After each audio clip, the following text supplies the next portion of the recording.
नमस्कार, India news Haryana देख रहे हैं आप और मैं हूं आपके साथ ज्योति सांगवान। आज हमारे साथ कांग्रेस के वरिष्ठ नेता चौधरी बीरेंद्र सिंह हैं। उनसे हम ब्रिजेंद्र सिंह की यात्रा को लेकर बात करेंगे, क्योंकि ब्रिजेंद्र सिंह की यात्रा में लगातार वो भी एक्टिव हैं, उनके साथ चल रहे हैं। हरियाणा की सियासत के मुद्दों को लेकर बात करेंगे, कांग्रेस को लेकर बात होगी, प्रदेश की सरकार को लेकर भी बात होगी। बहुत स्वागत है आपका इंडिया न्यूज हरियाणा पर। सबसे पहले तो यात्रा को लेकर ही बात करेंगे, क्योंकि आप यात्रा में साथ ही चलते हैं। अब हमने कहा इंटरव्यू के लिए तो आप गाड़ी में हैं, कदम से कदम मिलाकर चल रहे हैं ब्रिजेंद्र सिंह के साथ। क्या लग रहा है, जनता समझ पा रही जो संदेश आप लोग देना चाह रहे हैं? संदेश तो साफ है कि हमारा एक सामाजिक जो हमारी एक संपदा है, एक हमारी हेरिटेज जिसको हम बोलते हैं, वो ये है कि हरियाणा का जो अपना भाईचारा है और वो भी उसका पूरा महत्व अगर समझें तो गांव का भाईचारा। हाँ।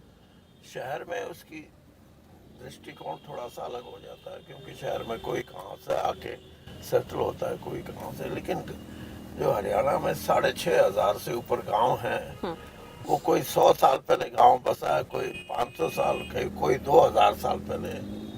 और कुछ गांव मैं आपको नाम बता सकता हूँ जो महाभारत काल से भी पहले के हैं। तो वहाँ हर प्रकार से उस गांव को समुचित रूप में एक जिसको मैं ये कहूँ कि आत्मनिर्भर गांव वो तभी बनता है जब उस गांव में खेती करने वाला किसान है, उसके लिए खेत में उसकी सहायता करने वाले लोग हैं, जो हो सकता है जिन पे जमीन के मालिक तो ना हो लेकिन खेती में वो सहायक हों।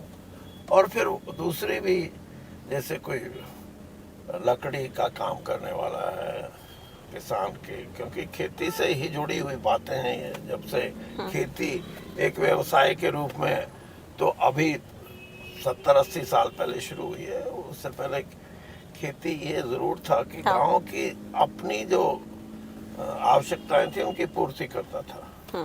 तो वो है, और उस भाईचारे को कहीं ना कहीं किसी न किसी रूप से पिछले कुछ सालों में अपनी राजनीतिक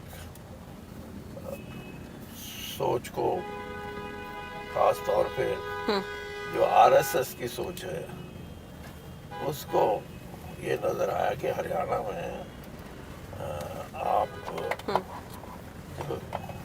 भाईचारे की जो इनकी एक ताना बाना जो पूरा है उसे उसको कहीं ना कहीं कमजोर किया जाए। तो प्रयास ये भी है कि जो जाट नॉन जाट वाला जो एक माहौल है उसको किसी तरह से ठीक किया जाए। आप लोग ये प्रयास कर रहे हैं?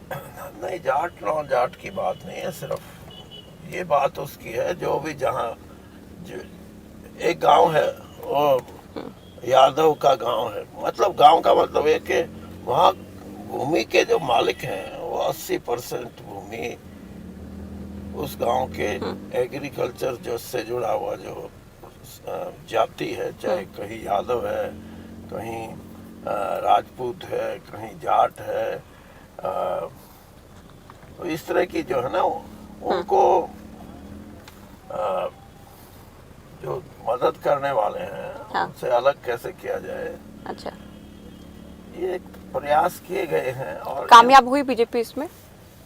देखिए, मैं ये मान के चलता हूँ कि सामाजिक कामयाबी तो उनको नहीं मिली, राजनीतिक मिल गई, वोट वाले दृष्टि से वोट बांटने में वो कहीं ना कहीं किसी न किसी रूप में मैं ये कह सकता हूँ कि प्रचार जो था वो उनके काम में आया। अच्छा, आप कितना समय दे रहे हैं यात्रा को? क्योंकि लीड तो ब्रिजेंद्र सिंह कर रहे हैं, आप कितना टाइम देते हैं? आप यात्रा को कितना टाइम दे रहे हैं? यात्रा में कितना शामिल हो रहे हैं? जिस तरह से अगुवाई तो कर रहे हैं ब्रिजेंद्र सिंह, आप कितना समय निकालते हैं? क्या सभी जिलों में साथ आप जाते हैं? नहीं, मैं तो उससे ज्यादा काम करता हूँ। ज्यादा कर रहे हैं? क्योंकि मैं जहाँ भी जाऊँगा यात्रा से पहले वहाँ रूट के कौन सा मार्ग किस चुनाव क्षेत्र में 2 दिन के लिए होगा, अच्छा। और कौन लोग उसको किस किस्म की जिम्मेदारी के साथ निभाएंगे, और कहाँ यात्री रात को विश्राम करेंगे, कहाँ रास्ता चलते चलते दोपहर के भोजन की व्यवस्था अच्छा। होगी, और दूसरी सुविधाएं भी, वो सारे का सारा मैं ही कर रहा हूँ, क्योंकि मैं जिसको हम सक्रिय राजनीति बोलते हैं प्रदेश की। तो सारा होमवर्क आप ही करते हैं, रूपरेखा आप तैयार करते हैं, रूट वगैरह से लेकर तमाम चीजें। वो इसलिए मैं कह रहा हूँ ना कि मेरा 53 साल से मैं चुनावी राजनीति में हूँ, और उसी की बदौलत मैंने कांग्रेस पार्टी में जब रहा, मैं 42 साल, तो संगठन का ज्यादा महत्वपूर्ण मेरा सफर रहा है, और मैं पार्टी का अध्यक्ष भी रहा 2 बार, 1 बार हरियाणा युवा कांग्रेस का अध्यक्ष रहा, और कई राज्यों का मैं प्रभारी भी रहा हूँ। तो मुझे अनुभव का उसका अनुभव फायदा के मिलता है। अलावा मैं कम से कम इतना समझता हूँ कि किसी भी राजनीतिक दल में सक्रियता लाने के लिए जी। आपको अपने व्यक्तिगत तौर पे आप प्रयास नहीं करोगे तो उतनी सफलता आपको नहीं मिल सकती जितनी आप सोच के चलते। जी, व्यक्तिगत से जो बातें आजकल चल रही हैं कि व्यक्तिगत है यात्रा, उसे लेकर आप क्या कहेंगे? कांग्रेस के नेता कह रहे हैं। व्यक्तिगत यात्रा, देखिए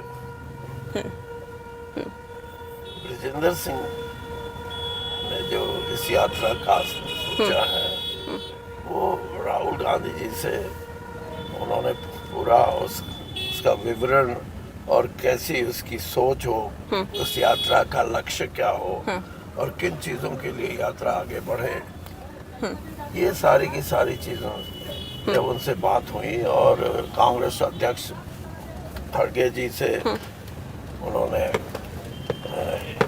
इस पे अनुमति लेके जो किया, और उन्होंने भी ये कहा कि जिस दृष्टि से आप जा रहे हैं वो बहुत ही अच्छा है, सामाजिक दृष्टि से भी बहुत अच्छा है, और कांग्रेस की दृष्टि से इसलिए अच्छा है। मैं आज, ये मेरा भी आंकलन है कि इस देश में अगर कहीं मैं ये कहूँ कि बहुत मजबूत कोई कांग्रेस का प्रदेश है तो वो हरियाणा है। ये तो हमारी क्या कहूँ मैं कि बदकिस्मती है कि इस प्रदेश में 11 साल तक संगठन ही नहीं रहा, और संगठन नहीं रहा उसके बावजूद भी कांग्रेस में लोगों की आस्था इस बात की भी गवाही देती है कि यहाँ के लोगों को बीजेपी की पद्धति, बीजेपी का शासन, बीजेपी की सोच, उसकी फिलॉसफी वो नहीं मानते। हरियाणा का आदमी, खास तौर पे जो देहाती, जो हमारे परिप्रेक्ष्य में बात करें तो उनका कोई स्थान नहीं। अब यात्रा को लेकर आप कह रहे हैं कि राहुल गांधी से बात हुई, मल्लिकार्जुन खड़गे से बात हुई, तो इस यात्रा को राहुल या कांग्रेस हाईकमान ऑफिशियल यात्रा क्यों नहीं कहलवाता है? क्यों नहीं कर दी गई? क्यों लोगों को मौका इतना दिया गया कि वो इस तरह की टिप्पणी करें? देखिए, लोगों को मौका नहीं दिया गया। ये यात्रा तब इसकी शुरुआत हुई जब हरियाणा में संगठन ही नहीं था।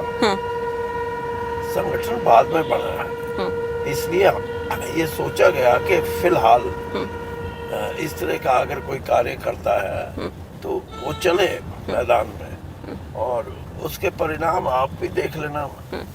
मैं तो राजनीति का पंडित हूँ, इस बात को मैं समझता हूँ, शायद कोई भी ना समझता हो, शायद कांग्रेस को भी इतना अनुभव ना हो कि इसके परिणाम क्या रहेंगे हरियाणा में। वो आप देख पा रहे हैं? हाँ, मैं जो देख पा रहा हूँ, और देखने का मेरा 3 तरह की सोच है उसमें। एक तो कांग्रेस एक राजनीति से पहले सामाजिक जो हमारी समस्या है, जिसका अभी जिक्र किया कि हमारा जो भाईचारा है उसको खतरा बनाओ, उसके लिए। और आप राजनीतिक पंडित खुद को बताते हैं, तो ये हारती कांग्रेस में कैसे आ गए आप बीजेपी को छोड़कर? नहीं, आपने कहा ये समझा है कि पंडित का सारे का सारा कार्य यही अच्छा। बोलता है कि आप क्या भविष्य में? नहीं अच्छी दिशा में। अच्छा अच्छा पंडित ये भी बताते हैं कि आपकी दिशा कमजोर है, अच्छा। तो आप ये क्यों मान के चलते हैं कि कोई भी ज्योतिषी होएगा वो सही वो अच्छी बात करेगा। मैं ये इसलिए कह रहा हूँ कि आगे का कांग्रेस का भविष्य आप जी। देखिए। तो आप ये मान रहे हैं यात्रा का फायदा होगा? सद्भाव यात्रा का मकसद लोगों को जोड़ना है और लोगों में जो संदेश पहुंचाने का प्रयास कर रहे हैं उसमें आप लोग कामयाब होंगे। बहुत शुक्रिया, आपने वक्त निकाला और हमारी इस बातचीत में आप शामिल हुए। चौधरी बीरेंद्र सिंह को आप सुन रहे थे, जिनका कहना है कि दूरगामी परिणाम अच्छे होने वाले हैं। सामाजिक ताने बाने को मजबूत करने के लिए प्रयास किए जा रहे हैं। तमाम वर्ग, तमाम लोग समाज के एक साथ रहे, मजबूती से साथ आए, इसी मकसद के साथ यात्रा को हरियाणा में निकाला जा रहा है, जिसका अच्छा रिस्पॉन्स भी लोगों का मिल रहा है।